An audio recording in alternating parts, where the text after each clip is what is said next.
everybody. Happy Monday. Welcome back to the Fumble Live. Let's get into the latest news. Before we do that, make sure you subscribe to our channel, tap the bell for notifications, give this video a thumbs up, leave a comment below, and share it with your friends. Here is the Fumble Squad. I'm Devin Howard. You can find me on Instagram as @DevinHoward. Chris? It's your boy Chris. You can find me everywhere at CK2K. Happy Monday, guys. It's your girl, Jackie Ray. You can follow me everywhere at JRay the Fanatic. And it's your girl, Britt Johnson. You guys can follow me on all social media at Johnson. I noticed my clothing bag, my Express clothing bag, was back there on my bed, visible in frame, and I didn't advertisement. Are you getting paid for that, Devin? Right. Yeah. And for Express. No, I just have an old bag. I needed to put some clothing in it. I shouldn't have put it there. Yeah, recycle. Yeah, you gotta recycle. I'm not about to buy a whole new one when I got one for free from them. Anyway, it was not a paid promotion. I'm sorry about that, you guys. Let's jump into the news. But actually, before we do that, I'd love to hear how everybody's weekend was. We had a big weekend in terms of games and everything. So, Chris, how was your weekend? It was good, especially being on this show where you guys give me a damn hard time with my predictions. Jackie Ray can attest. I was 100% this weekend. So, yes, he was. Feeling pretty good. No, everything was good this weekend. Wait, no, you weren't. Didn't you pick the Cowboys? Yes, I was. Did you pick the Cowboys? Okay. I did not. I felt like you did. Never mind. Okay, you're right. You're right. You right. Yeah, good. So Chris is 1 for 40 right now. So good job, Chris. Hey, Chill out. See, this is what I'm talking about. Disrespect. Jackie, how was your weekend? I had a great weekend. We had literally an all-night karaoke session. We got a karaoke machine at the house and invited some friends over. But it was way we went a little long. We went to 5 o'clock in the morning, and then Chris and I had the live at 9:30. When I tell you that was stressful, I was like, Chris, I was on the live with Chris. Where you at? You need to come in here. I can't do this by myself, man. I'm too tired. But it was fun. It was a lot of fun. Yeah, loves her karaoke. For Britt, did you also get in some karaoke this weekend? Not. Spent some time with my family. We spread my stepmom's ashes in the ocean. It was beautiful. And then obviously Sunday was a terrible day for me as a fan. I posted about, I was like, we need all the L's. I took all the L's yesterday. So yeah, I'm still having a hangover from my L's right now. I took a lot of L's. Oh, man. Oh. All right, you guys. Well, the Bucks might be taking an L sometime soon. This is up for debate. Let's discuss. Okay, so the internet was on fire on Saturday after NBA fans found out that Giannis unfollowed all of his Bucks teammates and the team's profile, every single staff member on Instagram. I know Instagram can be so trivial and silly, but this is, the timing is kind of weird here, even I have to admit. So now he only follows his family, like his brothers, his mom, his dog, his girlfriend's lifestyle blog, and he could just be, limiting his Instagram circle and trying to really curate what he sees on his feed. But the optics of something like this, like I mentioned before, is obviously not good. So people were taking it as a sign that he's definitely leaving the Bucks, despite him saying just last week that it's not happening. He has no intentions of leaving. But apparently this unfollowing came after sources say he met with the ownership to discuss the future of the Bucks franchise. So he's still under contract for another year, and the team obviously doesn't have any intentions of trading him. But if he's unhappy or desperate to get out, then it might be better for them to cut their losses and create some sort of trade scenario that's similar to what the Lakers and Pelicans were able to do. And we have heard in the past that Giannis would be ready to jump ship if the team doesn't make it to the finals. So maybe this unfollowing is a sign of what's to come for him in the future. You guys know I think he is staying with the team, but you have to admit it's a little sus that he unfollowed everybody. So Jackie, I want to go to you first. Do you feel like this unfollowing spree is indicative of Giannis's mindset more so than what he said last week to reporters? If I recall correctly, he did the same thing last year where he unfollowed most if not all, the team.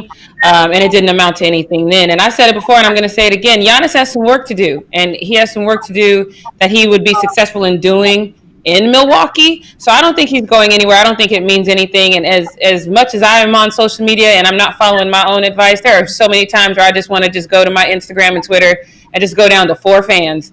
You know what I mean? And just 4 people I'm following, because it's a lot. And you don't be wanting to hear that nonsense sometimes. So especially because whether he had done this or not, guess what we would still be talking about? Is Giannis going to leave Milwaukee? You know, it doesn't matter. So I would just rather, if I was him, I would just rather just close off as much of the noise as I can. I don't think it means anything. I think it gives a good narrative to people, because then, I mean, I even posted on the social media, they had him in a Rockets uniform. They had him in a Lakers uniform. Somebody even went so far to put him in a Knicks uniform. I didn't post that. That's nonsense. But, you know, people are, I know, was that you, Chris? Was that your burner account? Not me. Burner account, right. So I just think it gives people a hope, you know, especially teams that don't have like a solid star right now. I mean, the Warriors thing I've said before doesn't make sense, but the teams that don't have like a solid star like the Knicks, that actually makes a little bit more sense, but I think it's all nonsense. I mean, but you have to admit, you know, like, it does seem a little bit weird. I feel like nobody can be blamed for reading into this too much, because it kind of is like the timing. I mean, it's just bizarre. So Chris, my question for you is, if Giannis is trying to separate himself from the franchise, where do you think he will realistically end up? Jackie just mentioned a couple teams. Do you have any thoughts about a place where you could see him going? You're asking the wrong person, because I am in camp. He is not going anywhere. We're talking about Giannis Antetokounmpo, not Kevin Durant.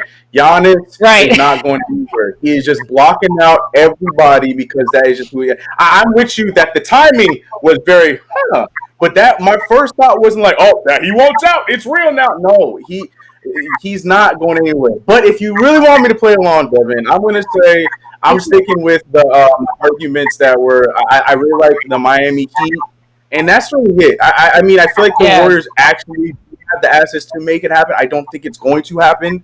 So those are 2 teams where I'm like, okay, maybe. But I stand by what I said, and I believe that he is not going anywhere. He's staying with the Bucks. And yes, I'm against all those stupid. I've been tweeting against those Knicks fans talking about, oh, we have a chance. I'm like, why the hell would he leave the Bucks to come to the Knicks? First of all, we're gonna have to train our entire team to get him, A, and B, he gonna come here and then do what? Look even worse? Like, no, it's not gonna happen. So no, that was not my burner account. I'm still upset with Kevin Durant. So I'm not gonna start. Well, Chris, thank you for playing along. I know that we feel the same way. I think all of us on the panel feel the same way about Giannis and his loyalty to the Bucks, at least for the next couple of seasons. Britt, I want to ask you, if Giannis does choose to leave, who do you think is most to blame, or what do you think is most to blame? Giannis? I don't know. I see anything. I think the franchise has done everything they can to be accommodating to him, including, like we've talked before, about bringing his brothers in, giving opportunities, this, that, and the third. So I don't think it's anything with the franchise. I think that they would love to have, you know, whoever they could have come with the team. I think they would listen if Giannis decided to be that kind of leader that now kind of wants to coach a little bit and help out with like LeBron does. Hey, we should get this guy. Let's not, whatever. If Giannis decided he wanted to be that type of player, I think they would listen to him. But he just doesn't do that. So any fault would be Giannis's. Like, if he's getting something, it's just because he hasn't asked for it. Because I think the Bucks are willing to do whatever they have to do in order to keep him there. So if he leaves, it's just going to be on Giannis. I don't think he did anything wrong. I don't think the fan base did anything wrong. I don't think his teammates did anything wrong. It would just be his decision to do so in that moment. Do you think he knows, though? And that's my question. Like, I think, like, people, when we're talking about, like, an AD or Kevin Durant or Kyrie, they know what they think they need around them to succeed. And so they'll voice that. Do you think not Giannis knows? No.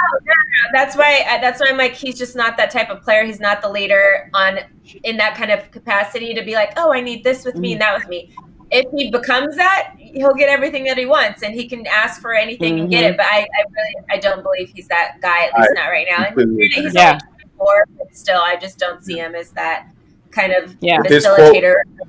career at the time. Yeah, I know. I completely agree. Because with this quote after they lost, talking about, I love this team. This team can go far. Right. Yeah, Giannis is not the one that's going to be in the locker room talking about, all right, we need to make some changes. We need to add this guy, that guy in the third. He's not that guy. He's going to be like, we could do this again with the same team. I believe in these guys. So, yeah, I agree with Britt on that. Yeah. If the rumors are true that he did decide to unfollow everybody on Instagram after he met with ownership, what information could have come out in that meeting that would have inspired him to do that? Jackie, do you have any ideas? Yeah, I actually saw something on Twitter that I was like, this is the perfect thing. I don't remember what company it is, but they have that commercial where you get your money back if your guy gets traded. And so somebody put Giannis and was like, they're about to trade the whole team. That's why he unfollowed everybody, because he don't know who's going to be left in a minute. So he just unfollowed everybody because he knows the trades are coming. And then he'll add everybody back after the trades. I was like, that one sounds right. Right. We're getting a new team next year because right. Maybe Giannis has become the guy. Maybe he did. Maybe he did. I want this guy to stay. This is what we need to do if y'all want to keep me. So maybe he did do that. We have no idea. Because it's also his all-star teams that he's picked. He's not great at picking the team to go around. No, because he picks his friends. He picks his friends. He doesn't pick to win. He's like, and that's why I could totally see him staying for that reason. He has a relationship with these people. He has bond. He's like, these are my guys. I'm not leaving. Meanwhile, half of them aren't good for him as a player. So. Yeah, he could have done it out of spite. Like, I don't want them to think I had anything to do with this, so let me unfollow everybody so when they get traded, they'll be like, ooh, Giannis. That's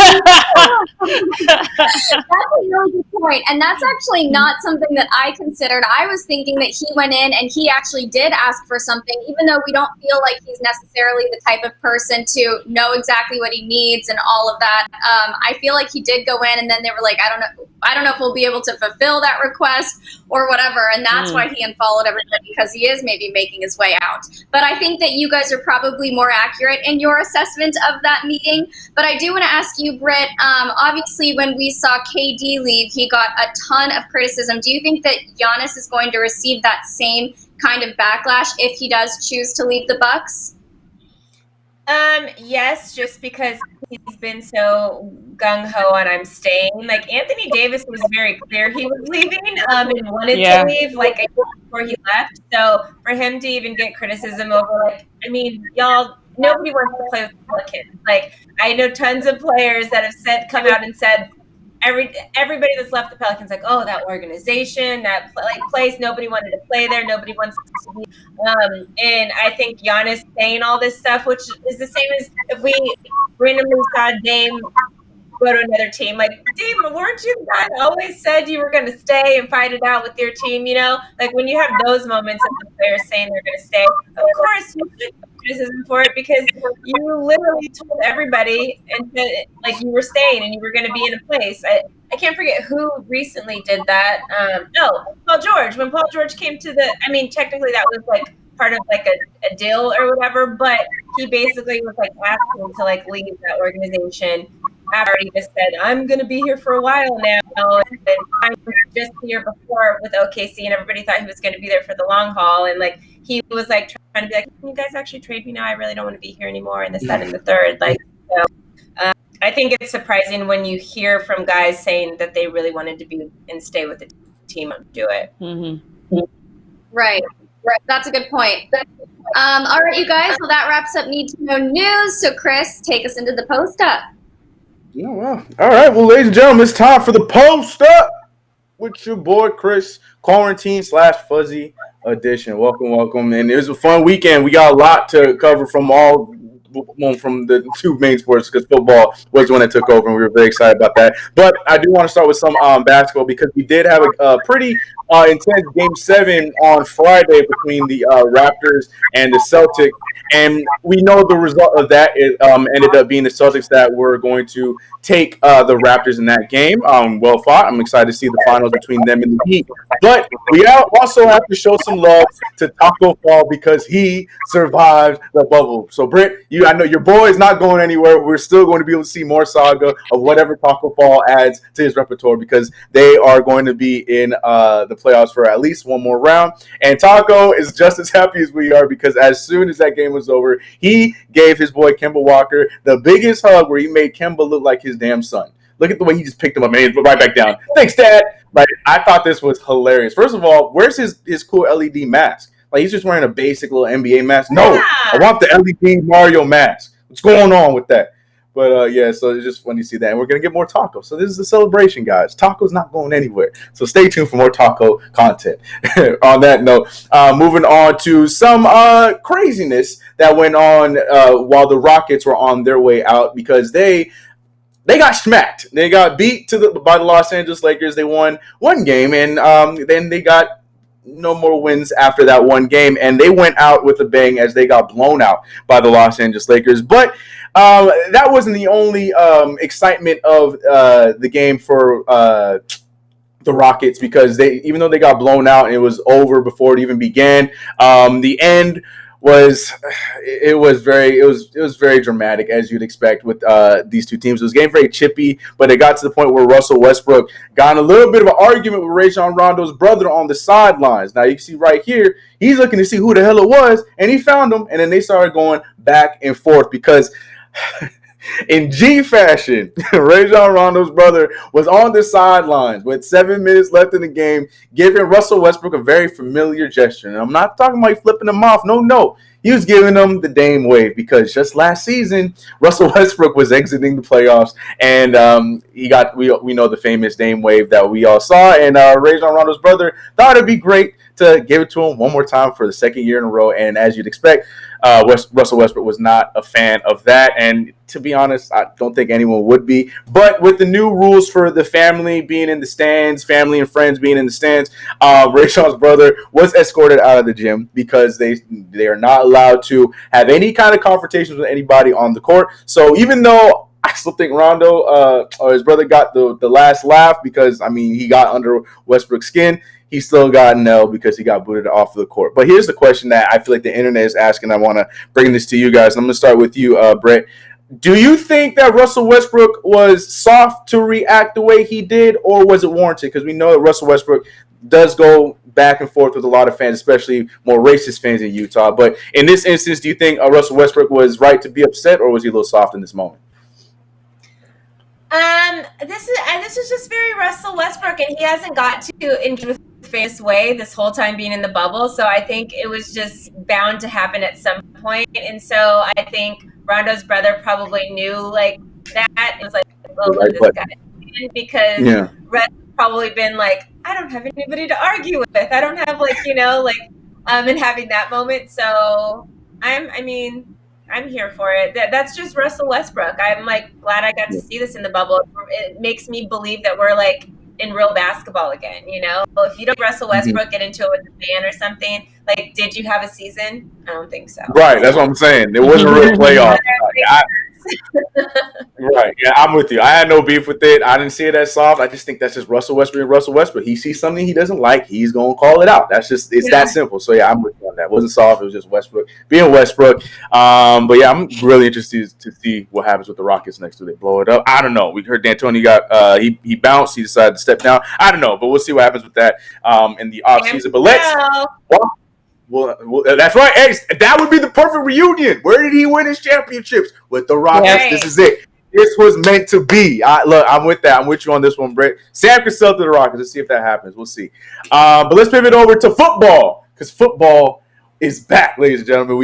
Obviously we had our first game on Thursday. Yeah, that was exciting. But we had, for all the other people who were not Chiefs or Baltimore Ravens fans, your team played over the weekend. Well, unless you are like a Giants or Steelers or Titans. Doesn't matter. The majority of the teams played over the weekend. Everybody was excited. And there were some moments that we were going to talk about, starting off with Cam Newton, who got his first dub as a Patriot. And I hate that I'm excited about that, more so for Cam than I am for the stupid Patriots. But Cam went out there, he did show out, looked like a damn running back like he normally does. Cam looked like Cam. His arm obviously is going to need a little bit warming up, but Cam played well, and the Patriots were able to win their first game against the Dolphins. But there was a moment after the game where we had another scuffle when one of the Dolphins players, I want to know what started the whole thing, but it led up to the point where one of the Dolphins players went over and grabbed at Cam's chain, and it resulted in his chain breaking. Now, I just want to know what was said here that led to everything, because look, here he goes. He's mad. I'm upset. There's no audio. It's just obviously somebody's recording it, and not a big deal. But man,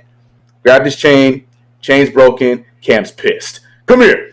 But unfortunately, cameras are going to cut away because, this didn't go anywhere from there. But I really want to know what was said. I'm so curious to know what any Dolphins player had to say to Cam. I just want to know what's going on. Maybe Cam was just so hyped up that any little thing could have pissed him off. Or I don't know. I want to know what's said. But if you snatching his chain and breaking it, I'm sorry. Cam is fully warranted to go off the way he did. Unfortunately, the player stopped him from that. But moving off of Cam Newton, we're going over to Todd Gurley, who is another player that we know is a star that played his first game with his new team, the Atlanta Falcons, that suffered a loss in their first game of the season. You can't see it, but I'm smiling. It's blurry, but I'm smiling underneath it. But man, Todd Gurley, he played all right. It wasn't a Todd Gurley game, but he did. He played a lot better than I expected in his first game. But people weren't even concerned about his game. People were more concerned about the hell he had under his helmet. Because after he scored his first touchdown as a Falcon, he was on the sideline with this big old thing on his head. And Brandon Pope, he put out this tweet saying Todd Gurley playing in a bonnet. Black history being made before our eyes. I love this. He's out there in a whole bonnet to cover up all his dreadlocks. Now, look, I got a lot of my family's from Barbados. Got a lot of family with dreadlocks, and they all play sports, soccer, all the sports, you name it. But I've never seen none of them put them in a bonnet. And we know Todd Gurley to always let those dreads fly under his helmet. So I really want to understand why the hell the sudden change with the bonnet. Jackie Ray, do you have any kind of like guesstimates as to why we all of a sudden Todd Gurley's hiding those locks to put him in a bonnet? Is there some kind of hair thing I don't know about? If they were new locks, I would, because when your locks are new, you'd want to put them in the bonnet and then put your helmet on to keep them fresh. But his ain't old, so I got nothing. I just maybe it's more comfortable. Maybe. Because his locks aren't, he doesn't have baby locks. I've seen people do that when they have baby locks. So I don't know. Maybe he could have got a fresh twist. But even with the fresh twist, it's like, even with the fresh twist, your locks are still locked. You know what I mean? So I don't know. But you know what? I will say this. I do have a friend that when he puts the oil on his locks, then he always wears that no matter what. So maybe Britt's right. Maybe he got a fresh twist, oiled them up, and was like, oh, I don't want my oil in my helmet, so let me put the bonnet on. Yeah, but why do that before? Like, did he just, I don't know. You're right. You're 100% correct, but why would you do that on Saturday? Do that on Tuesday? Why would you? I don't know. Okay, but if we're asking why are you wearing a chain during football? I mean, are we out here trying to make sense of this stuff? Like... Cam go Cam. I mean, what we gonna ask Cam to do with why have the hair that you have, Cam Newton? Like Cam go Cam. But yeah, you're right. I don't know, but regardless, we see you, Todd Gurley with the bonnet. We see you, my guy. But sticking with football, you know I ain't going nowhere without talking about that retirement home in Tampa Bay. Because let me tell you something. I had said it from the jump. Not saying that I knew he was gonna win. I was anticipating my team to win, but I'm not going to sit here and be like, I told y'all. No, I ain't going to do that. But what I did tell y'all was that this all hype about Tom Brady, we have to remember the Tampa Bay Buccaneers' biggest flaw. And Tom Brady found that out the hard way playing against our Saints. And that is his offensive line. This is not the New England Patriots, my guy. There is a reason. Outside of inaccuracies, there's a reason why Jameis Winston threw 30 picks last year, and it's because the poor guy never got a second to look at any of his receivers. That he just threw the ball in a direction, hoping that his receiver caught the ball. And Tom Brady, you got that, unfortunately, you got a taste of that, unfortunately, against the Saints, who has a retooled defense. Yes, I'm a homer, but still in the same breath, I'm very excited about my team, and the defense showed out in that game to the point where Mike Evans only got I mean, he was shut out pretty much the whole game. He did get his touchdown eventually, but he was shut out the entire game. Gronkowski barely got any touches. Then he got 1 or 2 catches, and he's throwing to some dude I never heard before named Watson or whatever his name was. I didn't know who that guy was, but Tom Brady found him a lot, and that's because the main guys were being covered. Godwin, all his main guys were covered. So all I'm saying is, welcome to the NFC South, my guy Tom Brady, because you was looking very upset at the end of the game. Can you get that video? Look at Tom. Oh, Tom. What? Oh, you mad about something, Tom? Who are you yelling at? Like, you mad that the rest didn't have your back on this one? It's the NFC South, my guy. I don't know what to tell you, man. So I was very happy about that win. So I'm eating that one up. I'm just saying. I am just saying. Did you see the post game though? The post game interviews where Bruce basically said that the passing problems were Tom Brady's fault and we're going to work on communication. Did you see that? I was like, oh, life is so good. Life is so good. He threw Tom Brady all the way under the bus. And backed it up. Oh my God! He went into perfect LeBron James mode, reflecting an entire play and saying that it was Tom Brady's fault. Mike Evans did the right thing, but Tom Brady overthrew it. He missed it. I'm loving it. I don't know. I think it's gonna flip. I think they'll be able to figure it out. But right now, man, Bruce Arians did not hold that. Yeah, that. Oof.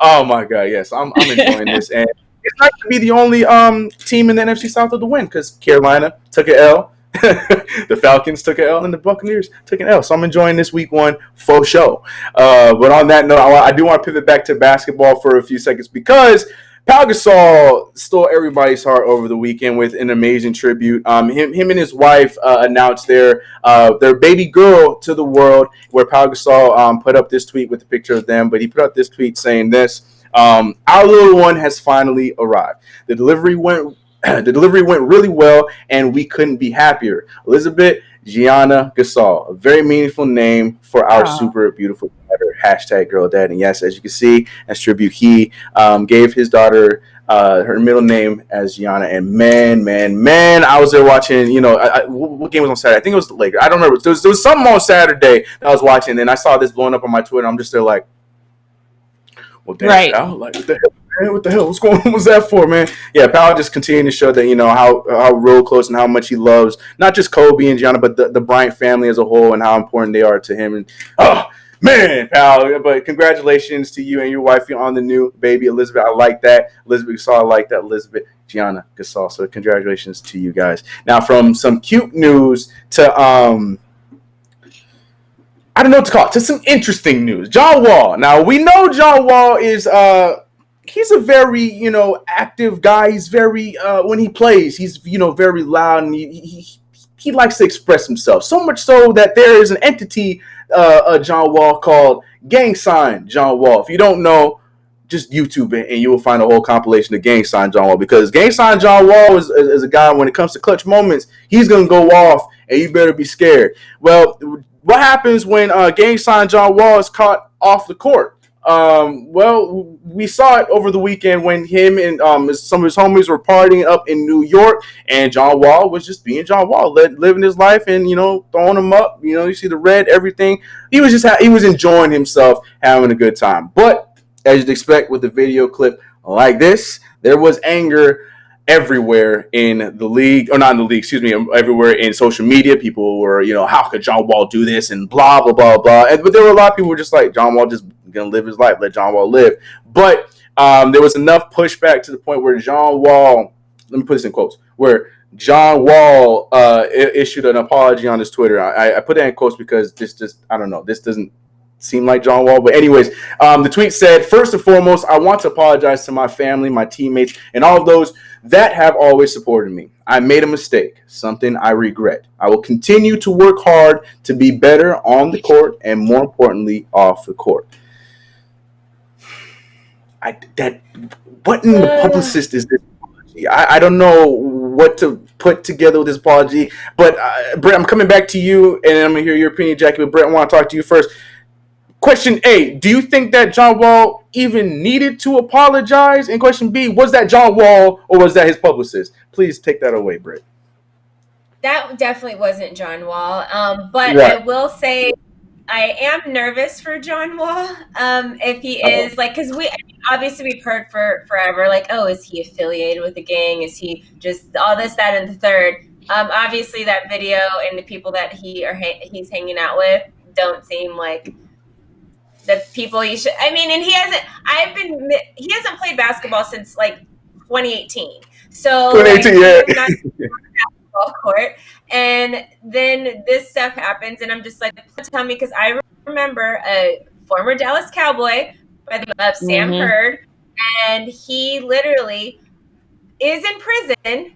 He was literally a come out like amazing receiver, is in prison right now because he was doing all this money laundering and selling drugs and doing this, that, and the third while he was playing football. And everybody was so confused, like, why would a football player, and a really good football player at that, do all this stuff? Yeah. And then to see that with John Wall, I'm just like, please don't be another like story that we have in the future of like, oh, this guy that was supposed to be this great football or basketball player gets caught with the wrong people, and this happens. We all remember, not that it was fair, but Deshaun Jackson, we got cut from the Eagles because they said he had gang affiliates that he was hanging out with, and this, that, and the third. I just don't want that to be John Wall. I get he needed to retain himself for the last 2 years, so he's probably like, oh, these are my only friends now because I'm not really around my teammates or this, that, and the third. But he is walking a very fine line in there, and I don't want to see it because I really have always loved John Wall as a player, and I want to see him. He said he's 110% now, and he's ready to play for next season. I actually want to see him play and not get into some trouble or whatever by hanging out with whoever he's hanging out with. Yeah, I mean, he's going in that path where that could be the situation. But Jackie Ray, I want to come to you. Do you seeing this video and then seeing the apology thereafter? What were your thoughts? Do you feel like apology was needed? Are you agreeing with Britt that he needs to be careful who he has in the circle? What were your thoughts with all this? So, yes, I do feel an apology was needed, sort of. Obviously, these are people that he actually does hang out with. So, I'm very anti-fake apology. These are people you hang out with. These are people you are going to continue to hang out with. So all you did was issue an apology for public perception. However, that being said, if he had issued an apology that was somewhere on the line of, I'm very anti-gang. You know what I mean? I'm very anti because for the Black community, it doesn't make any sense unless you're joining together to better the community. Having any kind of beef with somebody who looks like you over property and items you don't own is moronic to me. So I'm very anti-gang. So if the apology had said something to like, look, in this climate, I know we have to do better. I know we have to be better, and gang life isn't it. And I'm sorry that I promoted that and made that seem glamorous in any type of way, then I would co-sign on this. But for him to just do this fake apology that I'm going to do better and be better. Well, what does that look like? What does doing better and being better look like? So if you're not going to say that, then just don't issue the apology. Because like you said, there's entire videos about your gang signs. This isn't new information. So I don't think any of us were surprised to see this video. And that's the thing. Clearly there were some that were mad by the video. I saw the video and just literally scrolled past it because I was like, oh, this is John being John. It didn't resonate with me in any type of way. Mm-hmm. Right. But if you're trying to be better, then tell us what that looks like. But like Britt said, with Deshaun Jackson, we saw how, and that was just for, he grew up in Long Beach. You'd be hard pressed to find anybody in Long Beach that don't know somebody, and they just kind of assumed on that one. And so, yeah, this one I think he's walking a slippery slope, and I think a personal change would be warranted in his life. Yeah. And, but that's the thing too, because what sold it to me that the apology was definitely not John Wall apologizing was the fact that not one time was what he was apologizing for was addressed. Like, he just put out this apology. It's like a copy and paste thing. Like, all right, I did something wrong, so here, put this one out there. I don't like. There's nothing saying about like a video. I feel like he copied and pasted the NFL's apology. Like, we ain't gonna say what we did wrong. We just gonna give you this fake. Sorry for whatever you were mad about. Yeah, like, right. What picked you up? I'm sorry about that. Right. You're dating a guy, right? And the guy's like, "Oh, I apologize," and you're like, "Well, what are you sorry for?" And they're like, "Whatever you're mad at." Like, no. Right. Yeah. See, I'm guilty of doing that on purpose, though. Right. No, Right. I guiltily do that on purpose though to get her pissed off. Like I know what I'm sorry for. But I'll be like, I'm sorry for what? For that thing that she was just mad about that you just said 5 seconds ago. Not even saying what it was. I know. Petty. But yeah, Petty. the dudes are not that smart. They're not that smart. But yeah, John Wall. I don't know. I am teetering because I was like Jackie where I saw it. I'm just like, all right, John. If you just won't put it up to this level, then by all means, my guy. But I'm in that same breath. I'm leaning with Britt where it's just like you're not in the place right now where you need to be having these kind of people around you because you need to worry about if you are still the NBA player that a lot of people think that you are in this next season. So focus on what's real. But let's see what happens, Mr. John Dougie Wall. But moving on to this next one. Now, this is up to you guys. This is either the worst punt that you're ever going to see or the best punt return you're ever going to see. I'm going to leave that up to you. I'm leaning more towards the worst punt I've ever seen. But either way, this play from it was USF's game over the weekend against Citadel. It was bad. Check out this video. It was really bad or really good. I don't know whose side you're on. Look at this. Drop the ball. That kick went nowhere.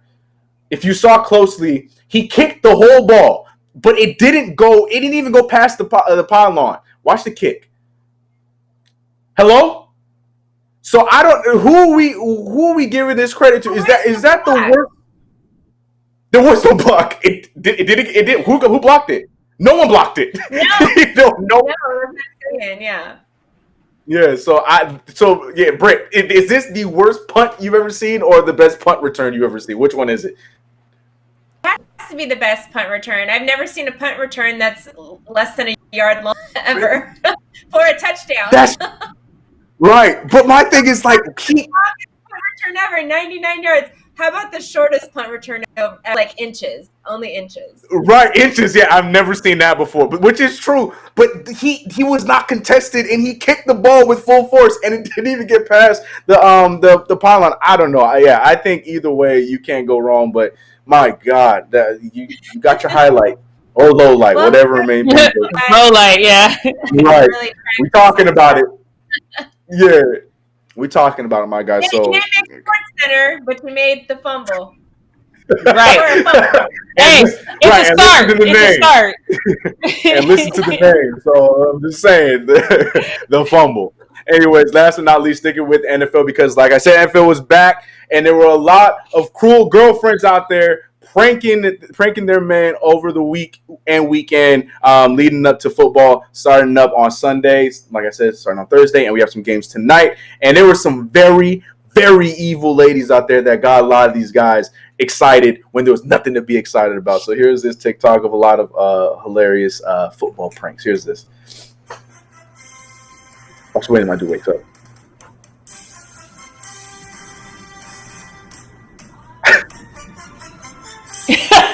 No. He's like, what day is it? Oh, it's her. Daddy! No, I got it. I'm on it.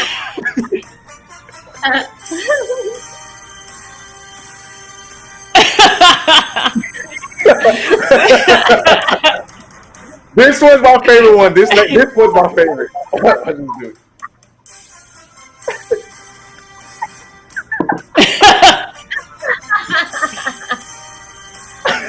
The notebook. He's so mad. Oh my God! And then this is the Leo freeze frame right here. Watch it.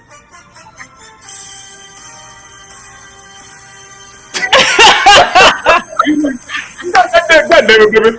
I told you not to be pranking me on football Sunday, baby. Come on, damn it. Oh, that is great. That is fantastic. I was all for it. I wish I had a boyfriend to test that out on. I know. I'm doing that next weekend. I am totally doing that next weekekend. Just to see. Did not tell my will because she's doing the same thing. Oh man! You know what, Chris? Chris, nope. I'm so surprised. I was wait. I was waiting for you to do the whole Aaron Donald knocking over all of the Cowboys' offensive line to hit Dak. I've been waiting. That's the only reason I'm here today is because I wanted to see what you had to say about that, and you let me down again. That's all I have to say. I did. Because look, even though I thought the Rams would play that game, I'm not going to celebrate anything the Rams do. Yeah, hurting. Right, Britt. Yeah, it was a rough Sunday for Britt. Like she don't need that on top of that. All right, okay. The Clippers had. So you're telling me, come on. You're telling me as much flack as we give you, you're taking the high road. You're so nice, Chris. No. Here's the real thing. Here's the real reason. I'm not giving any love to the Rams. Just because they won the game and I predicted them, the Rams ain't getting no love from me. Timmy, looking at you. Anyway, that's me here on Post Up. Take that, Timmy. All right, thank you very much, Jackie. Tell us what we not gonna do. Yes, sir.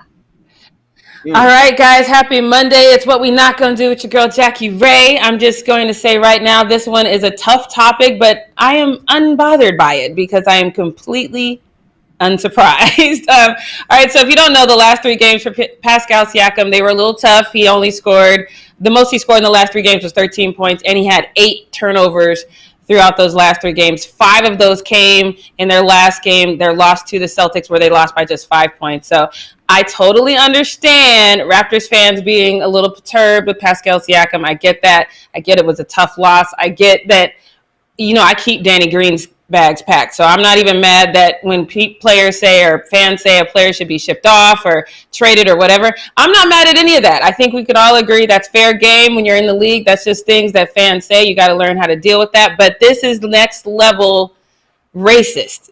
And I don't think you need to be racist because a player has a bad game. But this guy named Daniel G decided to start a petition. It's not like a trade Pascal petition. You can see there it says, send Pascal Siakam home to the Congo like the gorilla he is. I think anytime you refer to a black man, you guys know that is racist as hell. The petition was taken down once Black Twitter, I love you, Black Twitter, y'all be on it. Black Twitter got a hold of it. It was immediately taken down. He wanted 100 people to agree with him. This screenshot is 16. When I saw it, it was like 32. And then it was taken down shortly thereafter. But there's a couple problems with this. Number one, Pascal's not from the Congo. So I feel like if you're going to be a racist, at least try not to. We already know you're an idiot because you're racist, but at least try to be factual. He's from Cameroon, which is in Central Africa. He's not from the Congo. Second, the Raptors only have 2 white guys on the entire team. So this always boggles my mind when somebody decides to take this mentality when you actually watch professional sports, specifically the NFL and the NBA, and you want to be racist, because I know for a fact that you ain't trying to get Matt or whatever his name is, who's 5th string, to start so he can start with Gasol, because then you would have to. Stop it. This is ridiculous. But Change.org probably has an algorithm now set for Pascal Siakam, because once this one was taken down, 2 others popped up, both with the same racist premise. They're both right here. And it's just shameful. I love this one. I actually signed this one because this one was like, hey, let's celebrate. Whoever started this one started it after they saw all the racist ones. And then I went and signed this next one that says, stop allowing racist petitions on change.org, which I need to figure out, like, who's screening this? How are these racist?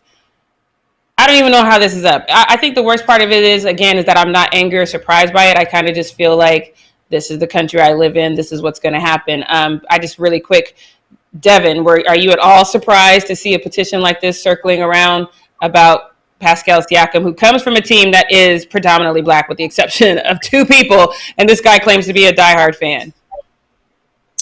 I feel like my reaction to this toggles between surprised and not surprised. We've seen the worst of humanity. We've seen the worst of humanity for a long time, but we've seen a lot of it happen in the last couple of months. So I can't say that I'm shocked, but it still is astounding to me that people like this exist and people have the audacity to publicly post these kinds of things that are so racist, so discriminatory, and so rude. I saw a comment in the chat here that says, as a Raptors fan, we don't claim this guy, and I love that. I think it's idiotic. I think it shows how stupid and ignorant people can be, and I think change.org needs to really figure out and get a grip on how they can prevent these kinds of things from making their way around the internet. It's just ridiculous. It's not right. One of the things I am looking forward to is people underestimate the investigative powers of Black Twitter. They are going to find Daniel G. Even if that's not his real name, they will find him, and I am here for it. I can't wait to see who he is and how his employer suddenly issues this apology. It's going to be great. But anyway, I want to move on to this one because this is the one I know some of you guys are waiting for, because Chris is actually a roommate, at least in his head, with this family. So I need him to help me figure this one out, because Adopted. I thought it was a so it's a very, very short time ago, you guys. We even talked about it here on the show that Lonzo Ball had signed with Rock Nation, which is Jay-Z's sports agency. And now he's signing with KLUTCH Sports. It was like really quick. I'm not entirely sure why he's doing it, but he did issue a quote. He said, I wanted to lead my career. Picking my own representation just solely as my decision was step one in that process. For me, it was an easy call, and it was the right time to make that call. Again, we've talked about it several times that Lonzo has wanted to have a complete break from his dad professionally. He always comes out and say they talk every single day, and they've kind of mended their father-son relationship, but he doesn't want to continue on working with his dad professionally. So, Chris, what does this mean? Does this have some sort of deeper meaning? As the Ball family guru, please enlighten us and let me know what's going on here. Yes. No, to be honest, I was confused by this too, because I've always felt like this was going to be the move after CAA, because for those who may not know, his original agent is now the Knicks president. So then once that happened, I thought, okay, well, now it's the perfect opportunity for him to go to KLUTCH. But then they had the whole thing with them going to Rock Nation. And the only thing I could think about it would be it's just a marketing thing to help Rock Nation with their marketing. So they have the whole package of all three Ball brothers. You could sell that. That's really the only thing I could put together with that. But no, I'm not surprised at all. I'm confused about. Yeah, I hate the Lakers fans talking about, he's coming back to LA. Is that what you want? That can't be what you want. I don't understand that. But it should be what they want. It should be. Why should that be? It shouldn't be, or it should be?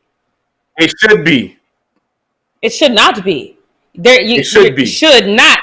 Should not. He's about to be a free agent. He's about to be a free agent. Bring him on for cheap. He should be. Okay.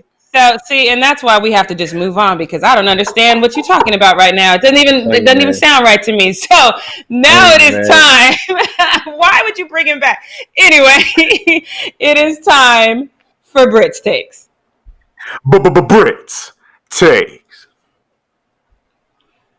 All right, guys, welcome to Britt's Take. This will be really quick. I know you guys want to get out of here and don't want to hear me talk very long.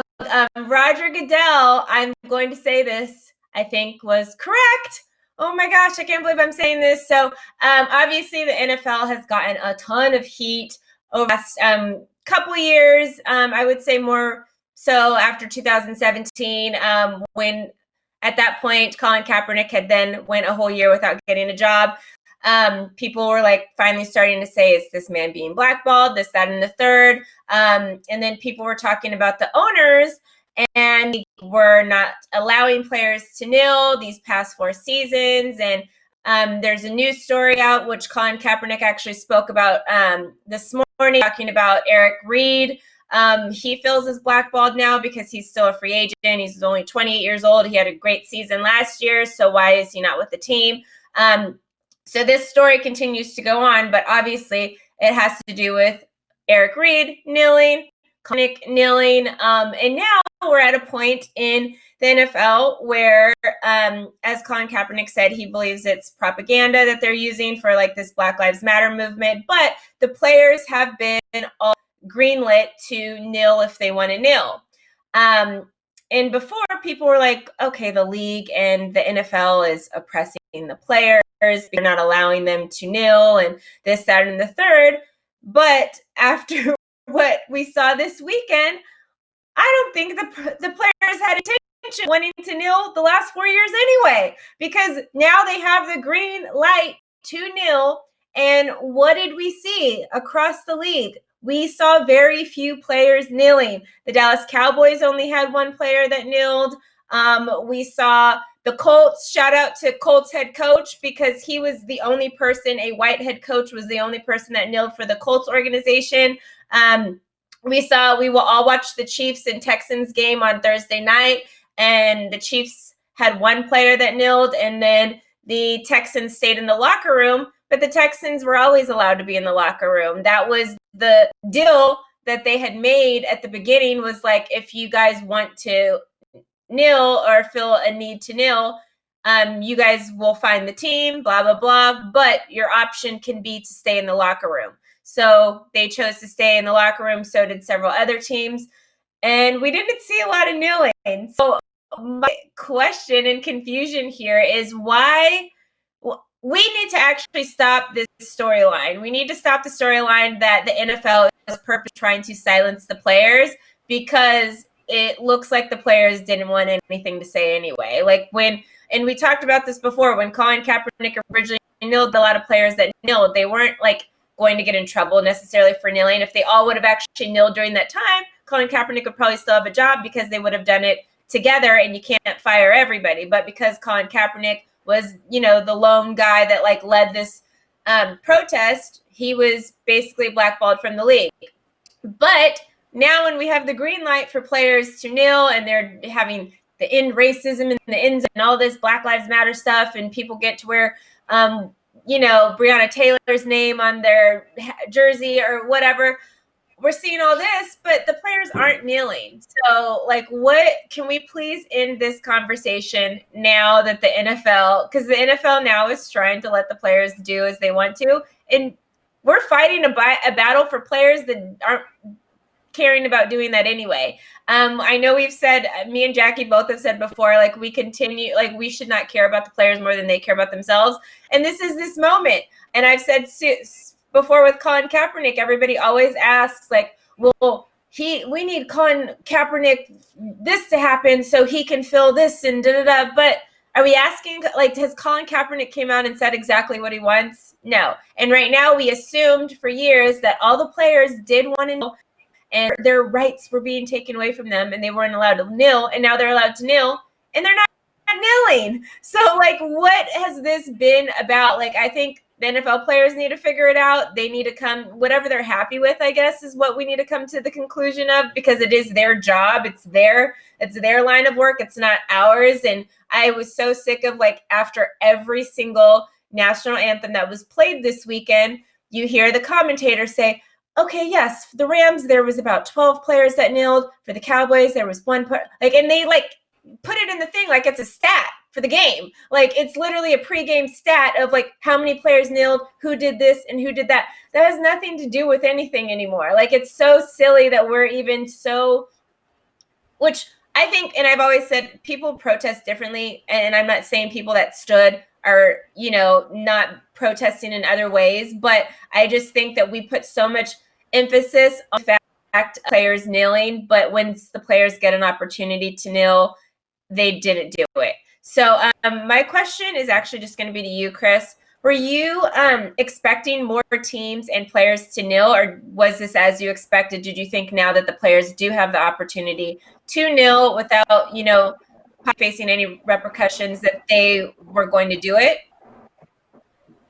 No, I figured since it's the NFL, it's still the NFL. I think players are going to decide to do what they did. I wasn't really, to be honest, I really didn't have any expectations, to be completely honest. Now that I'm thinking about it, I was thinking that there would be some players to do it, and there would be other players that, once the ball started rolling with teams staying in the locker rooms, I was expecting a lot of everything to happen this weekend. So as long as they are, like you said, they're protesting the way that they want to protest and the way they feel to protest, I'm with it. But no, my expectations wasn't going to change. Now all of a sudden everybody was going to kneel because, that's what we've been talking about. I think everybody was going to do what they were going to do to protest how they want to protest, or not if they don't want to.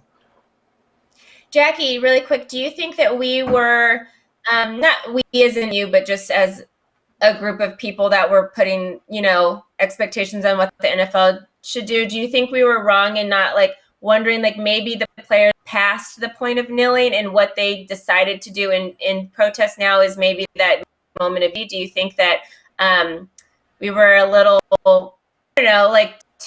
we put it on us to decide what the players should be doing just because Colin Kaepernick started protesting that way? I think that we've decided that this is our biggest form of showing that we're standing united and that we're standing against social injustice. I think kneeling is the most visually stimulating representation of that. And I think that, especially as Black people, you expect people to stand with you, because we don't really. I mean, if we're not kneeling, yes, we're marching, but we've been marching and crying and praying since the '60s, and nobody pays attention to that. So this is like the first thing that kind of stimulated the conversation. So I think that for those of us who are in the fight, there is an expectation that, hey, especially we're talking about Black men. It's like, hey, we're in this fight because we don't want you to get pulled over for a routine traffic stop. And then while the rest of the world is just justifying your murder, your family is having to deal with the fact that you're not here anymore. So I think it's a certain expectation from those of us that are in the fight. But, Des Bryant has said some things, like when you really sit down and you listen to a lot of these NFL players, there is a certain amount of disconnect where their money and I'm with Chris. I expected it to go exactly as this, because even now that the NFL is lifting this and saying you can do what you want. It's like a kid. If you constantly beat them down and tell them you ain't nothing, you ain't nothing, you ain't nothing, and then on Friday you say, just kidding, you are something. That's not that you've already set in my mind what is going to happen to me if I do X, Y, and Z. So I think that's a hard thing to overcome. So I wasn't surprised at this at all. But I do, like I said, I think this is the best way to show that you are standing with this movement. And I think sometimes people feel some type of way that they chose not to do that. What out of this weekend did you think made the best statement in saying that? Was it like how the Texans decided to not leave the locker room? Was it the single player, or like I said, the Colts white head coach that kneeled as the only person that kneeled on the sideline? Or was it the moment of unity that you saw where players are locking arms?